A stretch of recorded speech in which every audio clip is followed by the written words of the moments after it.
into this because I was super passionate about redirecting organic waste from landfills. I am a mom, which hence the mother compost. I am learning how to be a better gardener.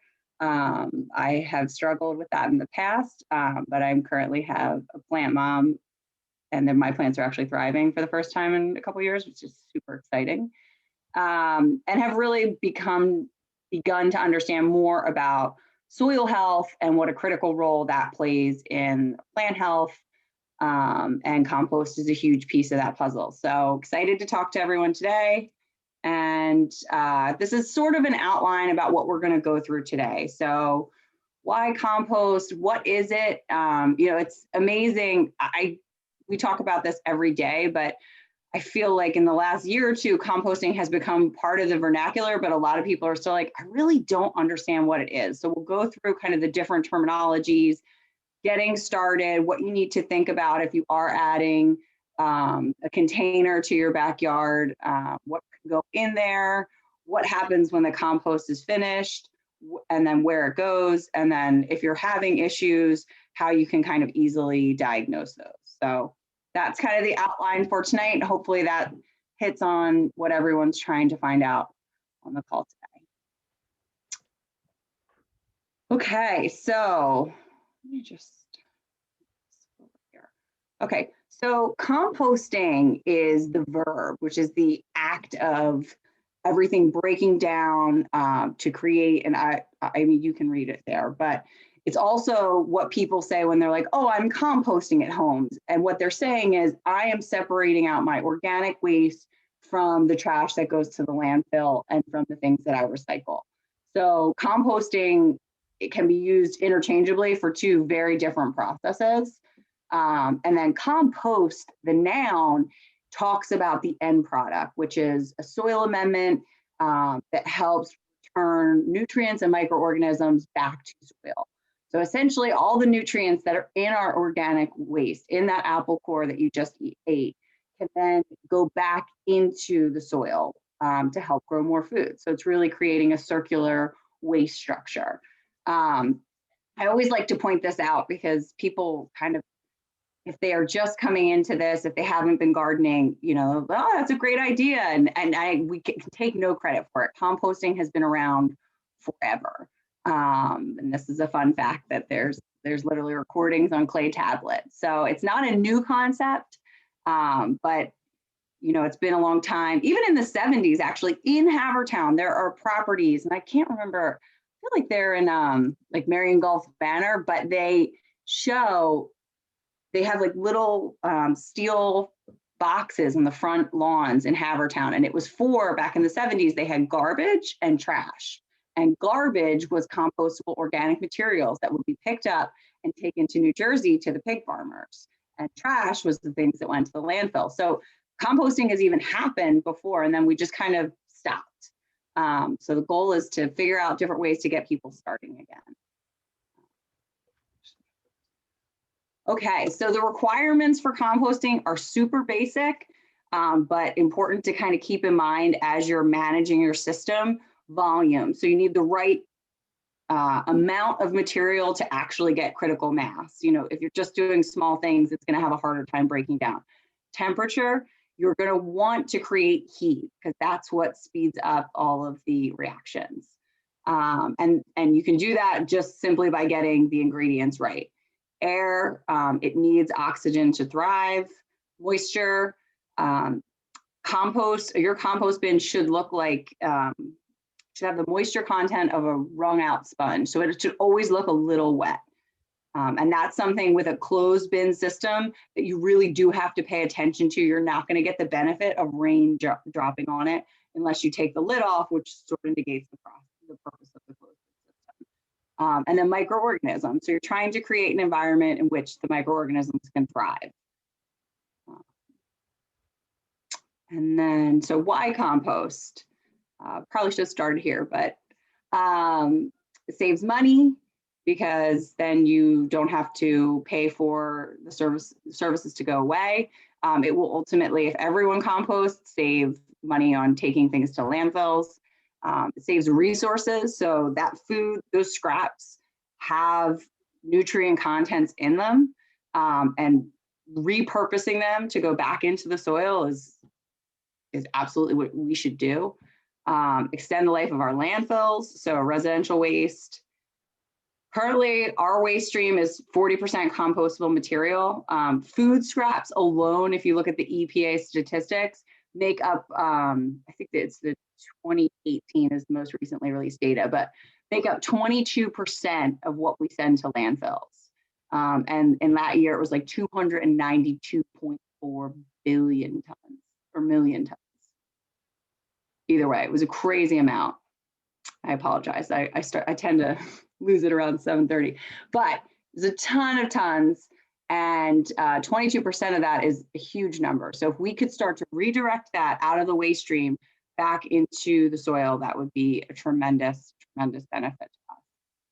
Improving our soil health. So adding beneficial microorganisms will create healthier plants. They are more resistant to disease. There will be less erosion in the soil.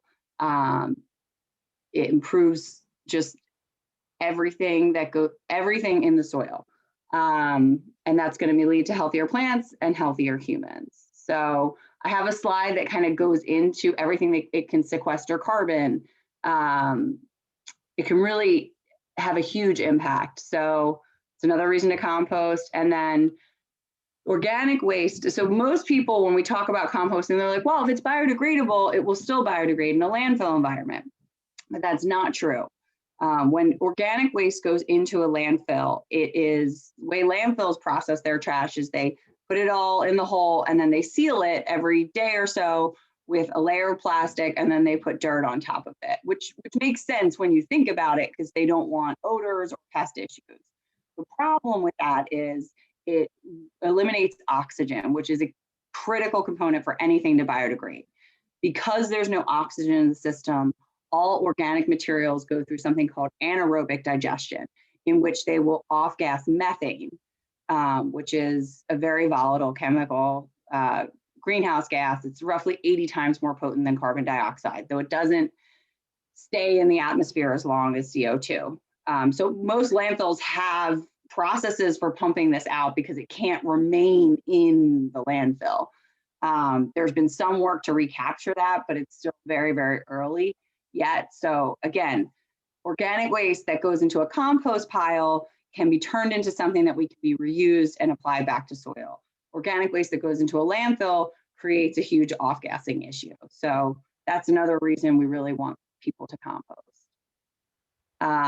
So this is just, again, the one that you're seeing on my left about what composting and increasing soil health can do is kind of mind-boggling. So it's, again, it reduces the needs for pesticides. It just improves everything about the characteristics of our soil, which is something that, you know, is increasingly becoming a very topical topic. Sorry. As we start to realize that, you know, our farming practices and things of that nature have been degrading our soil, especially our use of pesticides and chemicals. So transitioning to more circular systems will hopefully help with a lot of these issues.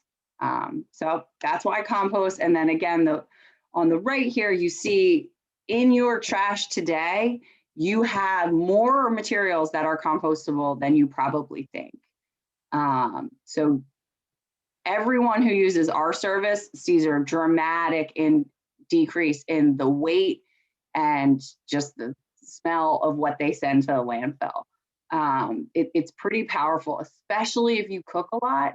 And we've all been home more in the past year, so it's become more and more, you know, evident how much we're throwing away. So love to share those two slides. Commercial and backyard composting, I'll just touch on these things really quick at the beginning, because I think it's important now that we're seeing a lot of compostable plastics and compostable single-use items. A lot of those are only for commercial processing. Those are not things that you're going to want to add to your backyard system. They will not break down. even the compostable liners, the little green bags, if you're doing an awesome job and you're maintaining high temperatures, they probably will break down. But if you're not, they will not break down in your backyard system. So I would be very cautious with introducing those types of materials in your backyard system. Commercial is almost an entirely different process. They can take dairy, high fat content food, meats, seafood, like everything that is, if it grows, it goes. In your backyard, you have to be a little more careful what you put in, or you will run into some issues. So these are, I kind of highlighted those touch points, but I think it's really important, especially as the proliferation of these compostable products come on the market, that for the most part does not mean in a backyard system. So just wanted to kind of get in front of that one, but can certainly talk about it more at the end if people have questions about specific types of products. So with backyard composting, I like to tell people to think about your goal. What are you trying to accomplish? If you're just trying to redirect waste and you're really not that concerned about what you're going to get out of it, you can kind of slow play it, and it will happen over time, and it's really, really low effort. If you're like, what, I want finished product in the fall, I'm going to do an application on my lawn. Okay, then, you have to kind of really proactively manage it. A lot of times I say it's like working out. Like, what are you trying? Do you have a wedding that you're trying to get ready for in 6 weeks? Or like, are you just trying to feel good? So there's pros and cons to each type of composting, but there's no wrong way to do this. Eventually, these materials will break down. They were designed to do that. It's another analogy is like making a cocktail. Like anyone can make a basic cocktail, but some people there's an art to it as well. So there's a lot of information about what you can add and what you shouldn't add, and you really have to kind of experiment a little bit about what works for you.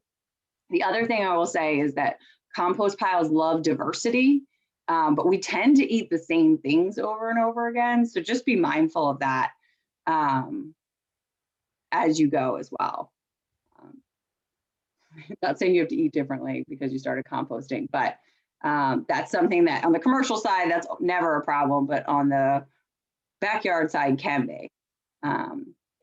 So I just skipped over that, but I assume everyone who's here tonight is ready to compost. So step one, if you are going to get a bin from Haverford Township, where should you be thinking about putting this bin?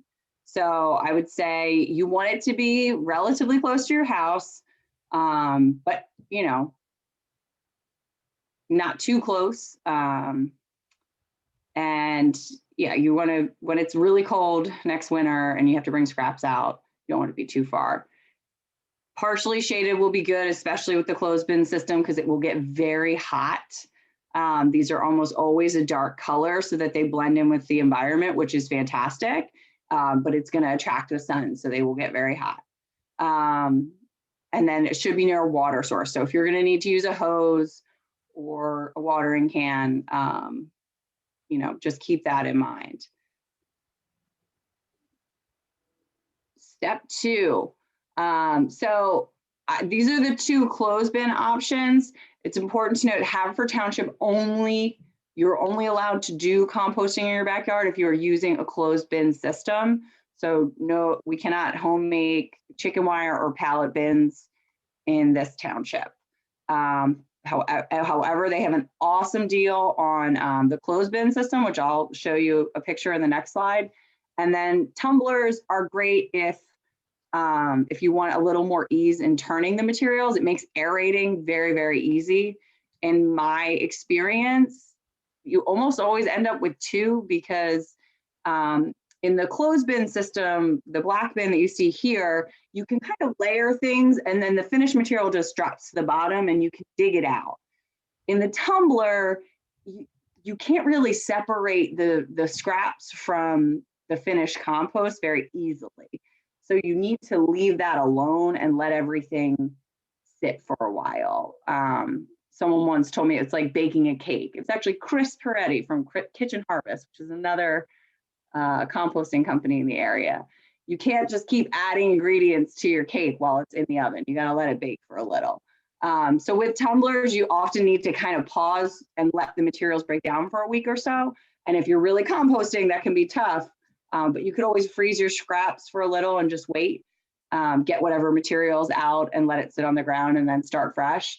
If you don't want to end up with twin tumblers, but you make your choices. Here are the amazing bins that Haverford Township is subsidizing. They're a great size. They're a very reasonable price. A bin like that would normally be at least $75. So it's a great deal. And they do ask that you put galvanized steel mesh on the bottom to make it rodent resistant, which is a great suggestion. So thank you, Joy, and the efforts of the EAC on getting this done. It's wonderful. I don't know if you want to say anything about this that's not included in the slide. Sure. So I'm Joy Backstrom on the Haverford Township EAC, and we initially bought 40 bins with the township subsidizing, and right now it looks like we might have more people interested than 40. So I'm working with the township to see if we can get some more. If you are interested, please email havecompost@gmail.com soon, so I could have the need for ordering more, if that is what you want to do. Awesome. Well, again, I mean, it's a great option and really awesome opportunity to get a very discounted price on a bin. So moving on from there. So prepping for the pile. So once you get your bin, you found your location, you put it in your backyard, what now? You're gonna wanna put down a layer of finished compost or soil at the bottom just to kick things off. You're going to want to think strategically about stockpiling brown materials, which I feel like I needed, these got reordered on me. So brown materials, hold on. Let's start here and then I'll come back to that. So what goes in the pile? Brown materials and green materials. So brown materials are carbon-rich materials. Green materials are nitrogen-rich materials. Green materials tend to be what our food and kitchen scraps are made out of. Brown materials, you can see here, leaves, shredded newspaper, shredded cardboard, eggshells. I'll talk more about that in a minute. So those are the two ingredients to making compost lasagna or compost in general. So let me just go back. There we go. All right, so those are the two things. You're going to have nitrogen-rich material on hand all the time if you're eating food. It just happens. And you'll probably, and if you want to shred cardboard, then you'll probably be fine. But if you don't, in the fall, sometimes it's much easier to grab a bag or two, just bag your leaves and then hang on to them so that you have something super easy to add in there, because leaves are perfect. And then again, if you run out, shredded newspaper is amazing, brown bags, cardboard, just you got to shred it really finely to go in there. Well, as I said earlier, because you'll be using a closed vessel system, watering will be important. So if it's raining, you could also just leave the lid off, and then when the rain's over, go out, turn it around a little bit, see how it's looking. So that's totally fine too, but you need to make sure it's getting enough water. The tools that we'd recommend would be having a pitchfork or a hose or a watering can to water. A compost aerator is a pretty amazing tool, especially if you have back issues, because once your pile gets big, it's really hard to get down in there and pull up the materials, especially if they're wet or if it's like in the process of turning into dirt. So a compost aerator is a tool that you literally stick in, turn, and then it'll poke air holes into your pile. So it takes a lot of the labor out. And then if you're really trying to do that kind of batch processing, a compost thermometer, because Gwen, can you come a little closer? We're having a hard time hearing you. sorry, I think it tried to pair to my headset. Can you hear me now? Yes. Okay. Sorry about that. Where did you lose me? Just continue where you were. Okay. A compost thermometer can help you just figure out what types of temperatures you're achieving, which can give you more intel into what types of materials you can add. The other thing you may want at the end of the process, which isn't on here, is a compost screener. They're not expensive at all, but it's just something you can it'll help you sift out materials that haven't completed composting. And then you can add them back to the pile and sort them out from the finished product. So we're going to go back to this list of what should go in the pile.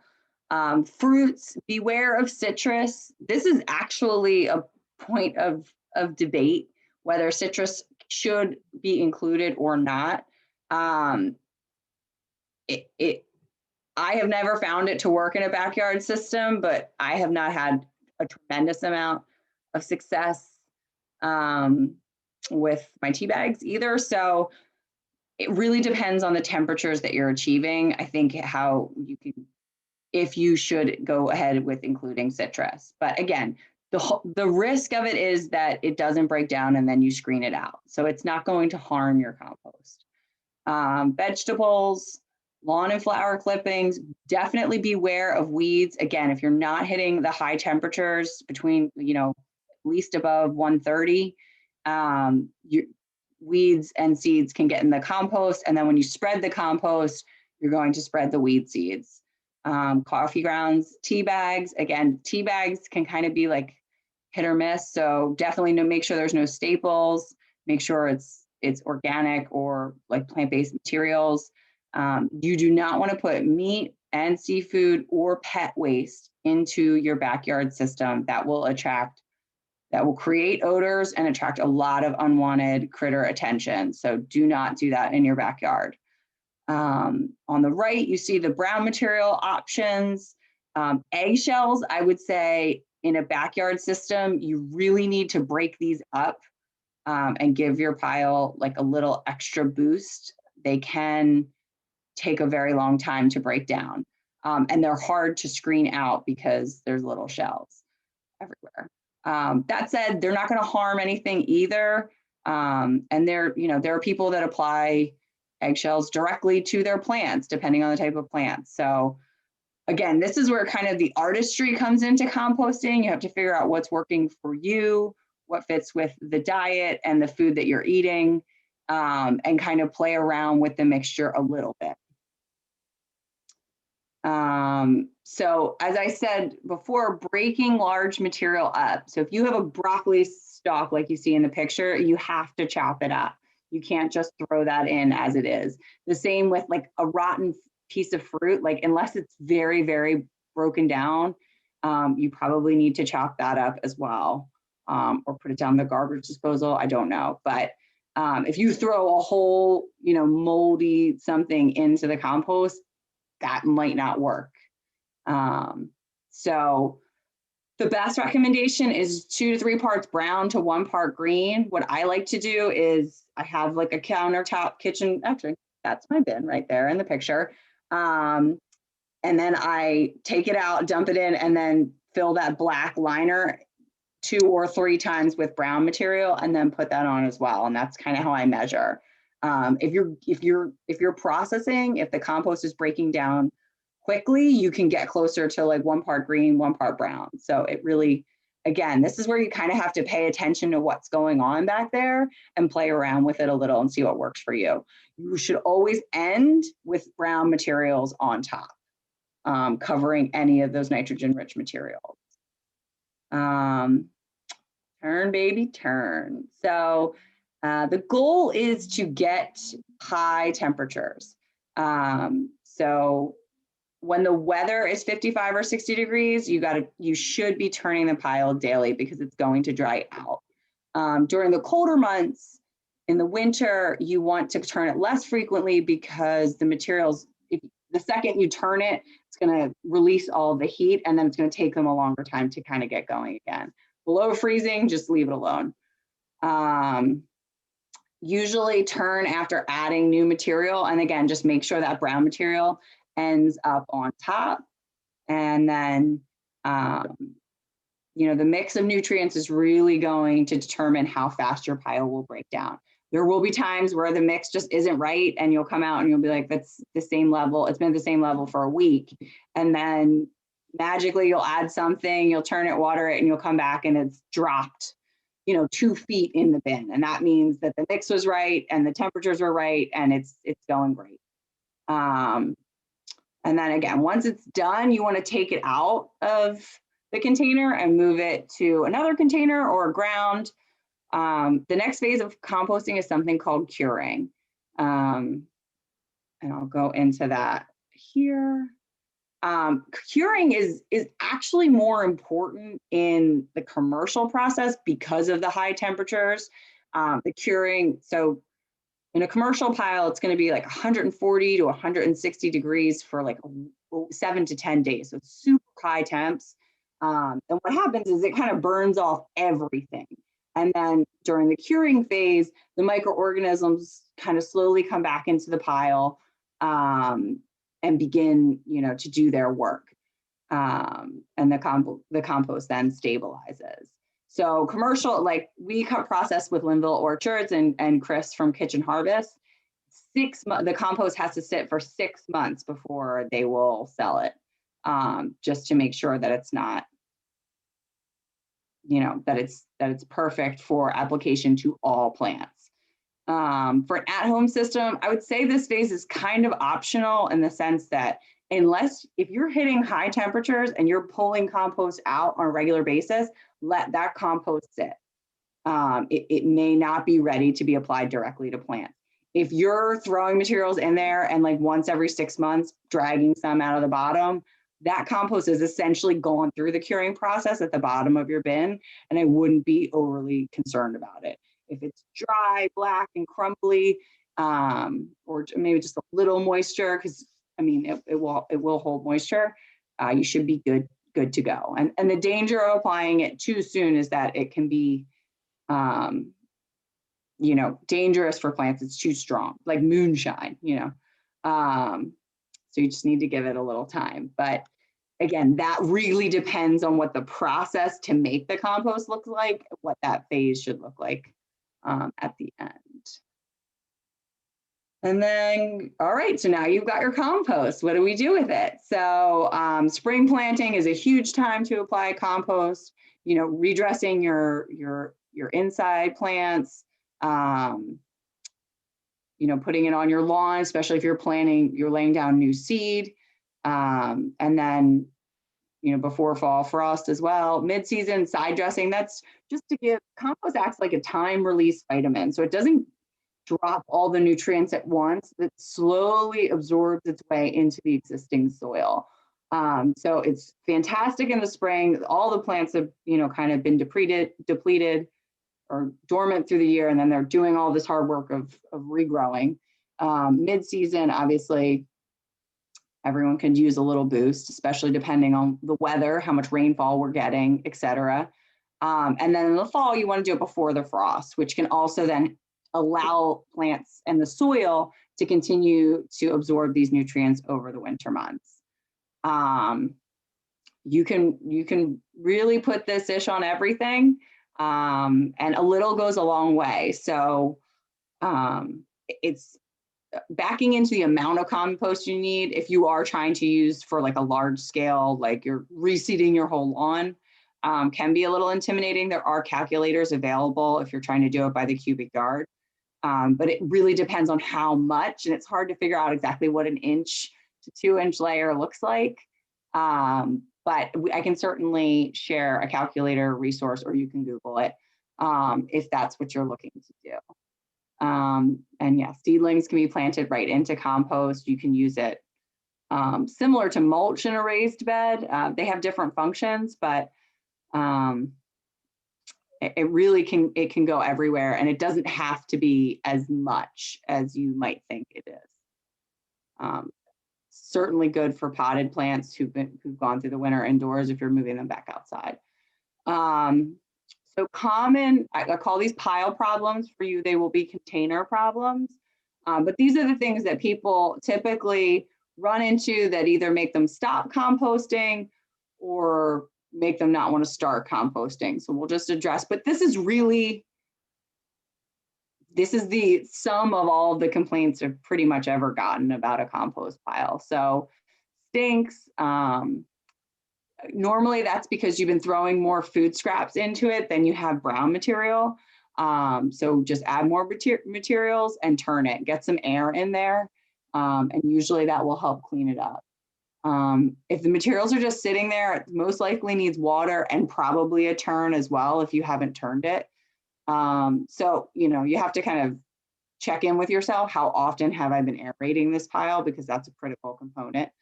Pile has a crazy amount of bugs. Worms are good and normal. I'm going to go through some of the things here. Again, do not put like meat or pet waste or anything into your pile. That will not work out well. Fresh corn cobs in the summer, definitely compostable, definitely attract houseflies. So make sure they are buried under a lot of things. And for the most part, this won't be as big of an issue with a closed system. You will not get the same kind of bug situation. At least that's been my experience. Never getting finished product out of the pile. Sometimes I also think the amount of food waste that we will throw into this thing, you kind of expect a mountain of dirt in return. And actually the composting process is pretty amazing. So sometimes it's just this thin layer at the bottom that you need to scrape out. So just check, open that sliding door. And if you see dirt, you can just reach in with like a hoe and scrape it out of the bottom. And you may be surprised what you find in there. You can also relocate your pile, which sometimes, just pick up the container once you've stopped adding scraps and move it, and then let that dirt sit for a while, because that's your finished compost. And then tumblers, as I said earlier, sometimes you can just stop adding materials and give it a week or so to just let it break down. For the most part, these are the worst things that can happen. It's nothing life-changing. And certainly available as a resource if you're having, we do get emails with like pictures and SOS messages, but normally it's something really, really easy and really simple to fix. And yeah, so that's sort of the idea behind using these vessels, is to create kind of compost lasagna and just do it over and over again. And then the materials will, the soil will sink to the bottom, you can scrape it out and then keep adding things at the top. If you keep layering it like that, it really should be good. So that is all the composting knowledge I had to drop on you tonight, but would be happy to answer questions if there are some. Let me see.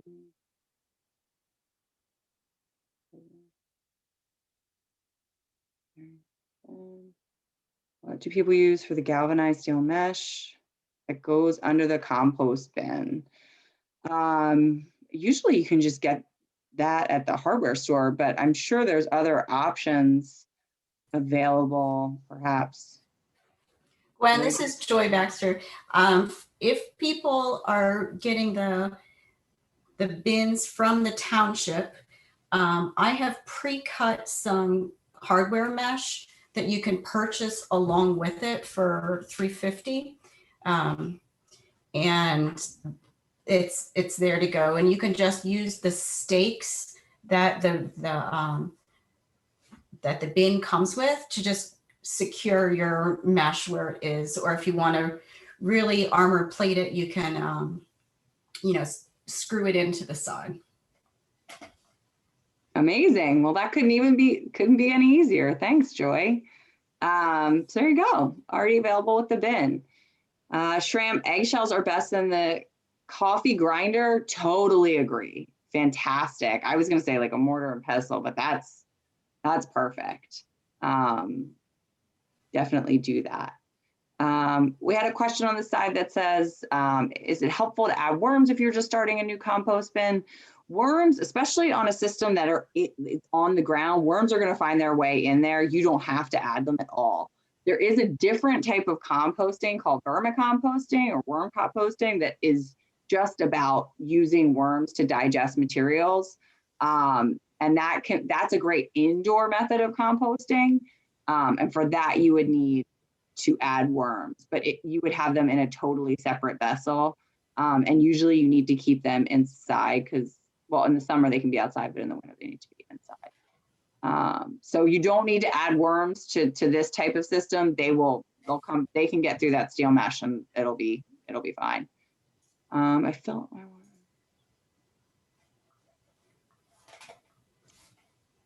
Colette, I see your message about filling up water. If you're doing that consistently, it really might be enough. It's just going to depend on how big your pile gets. And truthfully, sometimes, you know, depending what I've been adding, nitrogen-rich materials tend to have a high water content themselves, so you don't have to add as much water as you might think.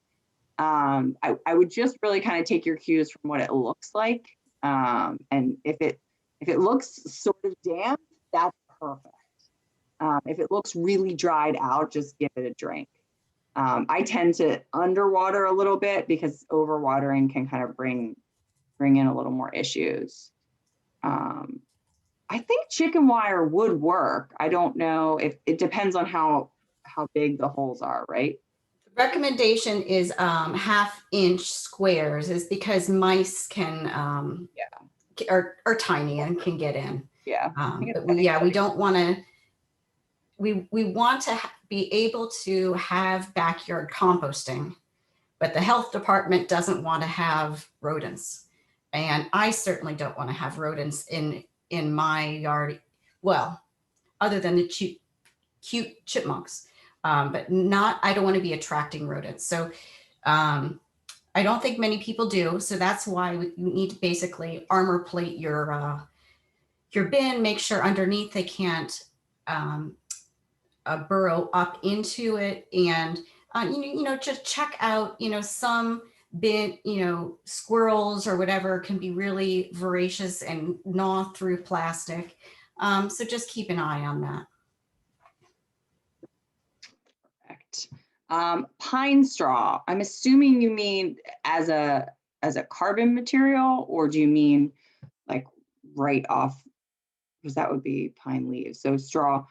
I think it would work. I don't know if too much of it would overwhelm. But I think you could probably put some in there, especially if it's like off the branches. I don't know. It would really depend on your pile. I don't really have that much pine straw in my life at the moment, so I don't know if I can speak to that. But be happy if you want to follow up later. We can kind of go through that. Recommend stored.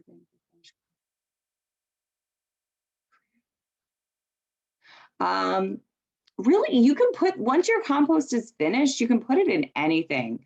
So, the question was, if you have compost, but it's obviously not time to put it on your plants, where do you store it? I kind of keep mine in open buckets in a area in my storage shed. I don't like to keep the air out of it because obviously the microorganisms still need it to survive. Or if you have bags that, like sandbag materials, they are porous. The best would be just to leave it outside and let it sprawl. And if you want to put like a thin sheeting over top of it, I think that would be the optimal, because then you're still going to have kind of the healthy worm activity and things happening. When you kind of take it out of that environment, you lose a little bit of that. A picture of what compost is supposed to look like. Mine is too chunky sometimes. I probably do, but that is another point that I think actually I mentioned earlier in the slide. It's going to look chunky. That's what that screen is for. So if you get a screen, you can kind of, if you want it to look like the soils that you get at the nursery, then you'll definitely need to screen it. And there's different size screens that you can use. But really, even like the compost that we use for my company is, it almost looks like mulch, not like potting soil, because, you know, the materials don't break down, you know, the wood materials and different things that you're adding. So it's going to look a lot of different ways. And it, you know, at the end of the day, it probably doesn't matter. So it's up to you if you want it to look a different way for the aesthetic of your garden. But the nutrients are probably still there. All right, Joy, thank you for the shout out. Can you talk about this? If I'm anything, these is better. Yes, shredded leaves I find is the best brown material on the planet, and most backyard composters are doing cold composting. You're doing that slow as you go. You're adding materials. You're not really stressing about the temperature. You're not taking its temperature. You're probably not aerating every day. You're just doing it to kind of reduce your food waste, keep those items out of the landfill. So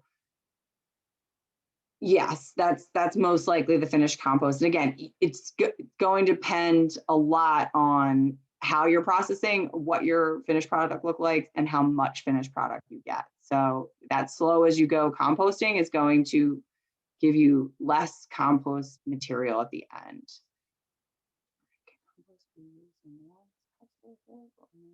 Absolutely can be used on your lawn as topsoil or fill, especially if you're seeding. It's awesome for that. And you can put it in your gardens. You can put it around your tree bases. You can put it in your potted plants.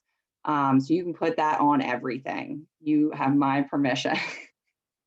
And yes, it really is good for everything.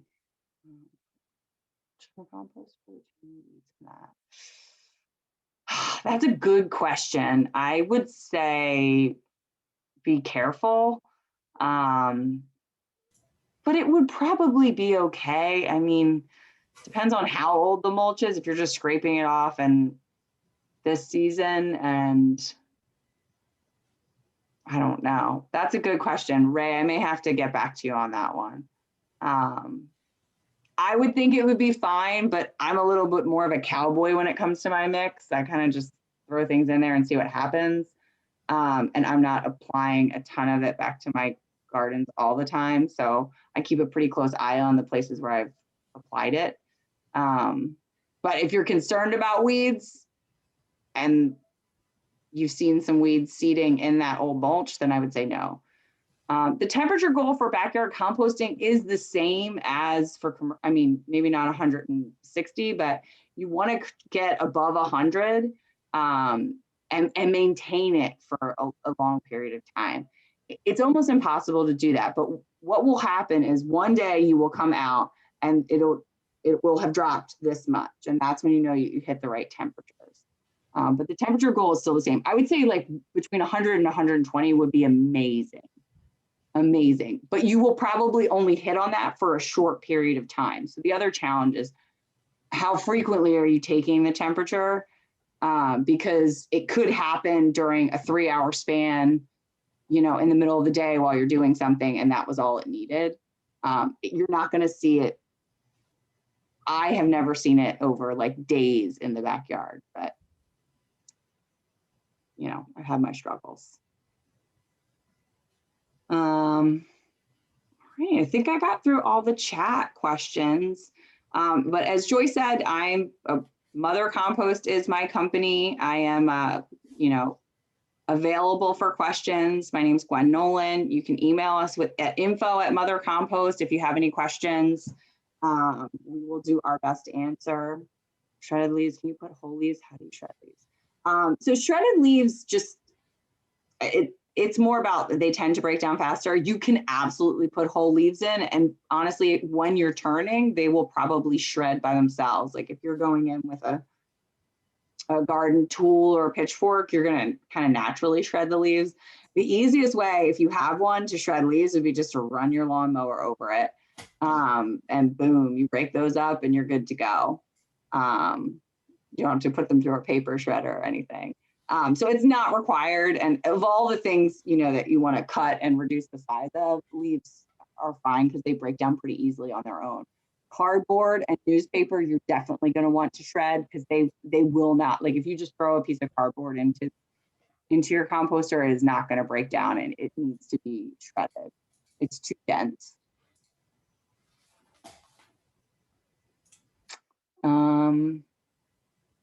I guess that's it. I'm just this is Joy Baxter again. I'm just gonna plug one thing that I'm trying to personally spread, is that if you are going to be shredding leaves, you might consider taking some of your neighbors too and using those as mulch. And if you add 3 inches of shredded leaves to your regular garden beds, it's going to compost kind of or degrade over time, and you won't have to buy wood chips. Wood chips are not necessarily the best anyway. And we have the materials right there. The leaves for our township are picked up, and right now we pay for them to be taken over somewhere in Lancaster County to be composted. But one of the things that we also have is our brush pickups.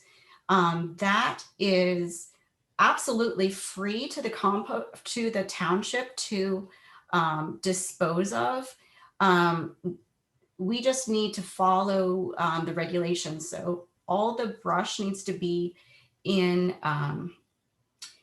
rigid containers, no bags, no twine or anything like that, everything to be loose.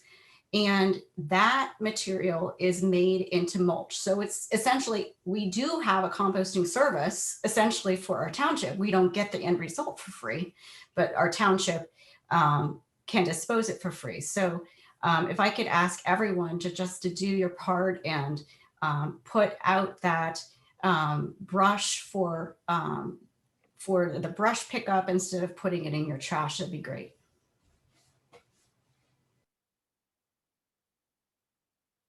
Yeah, that's actually, the only warning on that is the leaves will still probably be there. Like if you do that in the fall, the leaves will still probably be there in the spring. Don't be alarmed. They kind of act like mulch.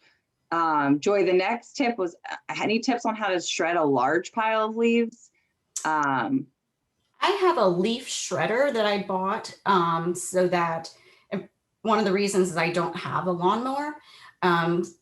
And it's kind of like a big funnel that has a weed whacker system at the bottom that just turns around, and my leaf shredder turns, like the volume goes from 16 to 1. So you can get a huge pile of leaves down to so I have some extra trash cans full of shredded leaves for my compost bin throughout the year. And it works really nicely. And like Gwen was saying, everybody's final product is going to be different. Mine does not at all look like dirt. Mine looks like kind of moist shredded leaves, but I don't see the food anymore.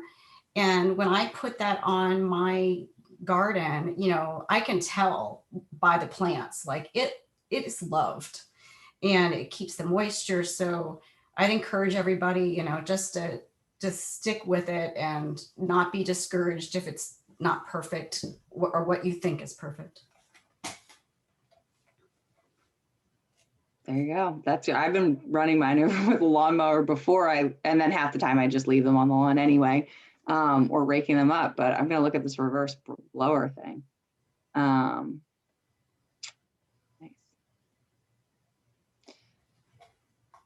All right, I see the recommendation for a Sundro shredder, which is awesome. I was just looking at their power washer too. It's a cool company. All right. Well, I guess that concludes. I don't know, Joy, if you want to add anything else or go through the process of what people do next to get their hands on those. Sure. There was one more question. Are oak leaves okay to use? Absolutely. Yeah. So the process for getting the compost bin is by attending the training today, you have passed the training step for getting a composter. The next, I have the list of people who registered, since we did have more people register than we have compost bins. So I will be going in order of registration to let you know when you can pick up a bin. The bins are actually at the Crack, and at least some of them. The intention is they'd be all at the Crack, but they were bigger than they thought. And so they're bringing them over a little bit at a time. So I'll try to keep you posted to make sure that you don't go there and all of a sudden they ran out of bins. And hopefully I can arrange with the township to order some more bins, and I will let you know if and when that's going to happen.